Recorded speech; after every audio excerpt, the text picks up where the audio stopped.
जय श्री कृष्ण। भगवत गीता अध्याय 8 अक्षरा ब्रह्म योगा श्लोका 6 में स्पष्ट रूप से दिया गया है। श्लोक 8.6 भगवत गीता 8.6 यम यम वापे स्मरन भावम त्यजत्यन्ते कलेवरम तम तमेवैति कौन्तेय सदा तद्भाव भाविता। मीनिंग, हे कौन्तेय अर्जुन, जो भाव चिंतन को कोई प्राणी अपने अंतिम समय में स्मरण करता हुआ शरीर का त्याग करता है, वो सदा उसी भाव को प्राप्त होता है, क्योंकि वो सदैव उसी भाव में लीन रहा करता है।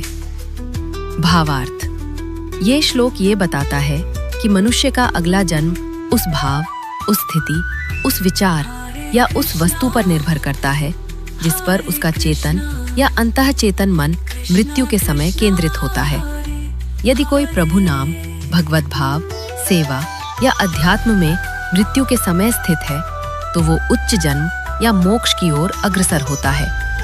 यदि मन भौतिक वासनाओं, क्रोध, लोभ या किसी व्यक्ति पर आधारित है तो अगले जन्म में वही जीवन का मार्ग बनता है।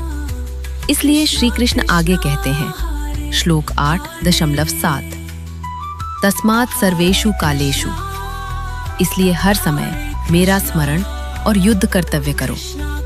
हमारे डेली लाइफ में युद्ध, लाइफ में आने वाली चैलेंजेस है।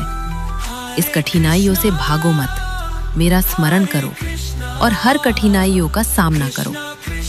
सबसे महत्वपूर्ण बात यह है कि हम भगवान को, उस परमात्मा को अपनी हर पल यादों में रखें, क्योंकि जीवन और मृत्यु के इस चक्कर से मुक्ति यानी मोक्ष पाना है तो ये एक सफल और आसान तरीका है, क्योंकि मृत्यु कब आ जाए कोई पता नहीं है।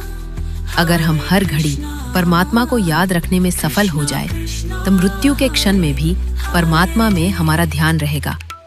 ऐसा होने से हमारी आत्मा की मुक्ति के द्वार खुल सकते हैं और हम इस जीवन और मरण के चक्करों से मुक्ति पा सकते हैं। ऐसा भगवत गीता अध्याय 8 अक्षरा ब्रह्म योगा श्लोका 6 में स्पष्ट रूप से दिया गया है। हमें इस सूत्र को अपने जीवन में अपनाना चाहिए, जिससे हम मुक्ति पा सके, मोक्ष की प्राप्ति कर सके। जीवन में परमात्मा को याद रखने से अधिक और कुछ हो नहीं सकता, क्योंकि ये आपको मोक्ष की प्राप्ति की और ले जाने की चाबी है, जो जीवन मरण के इस बंधन से मुक्त करा सकती है। जय श्री कृष्ण।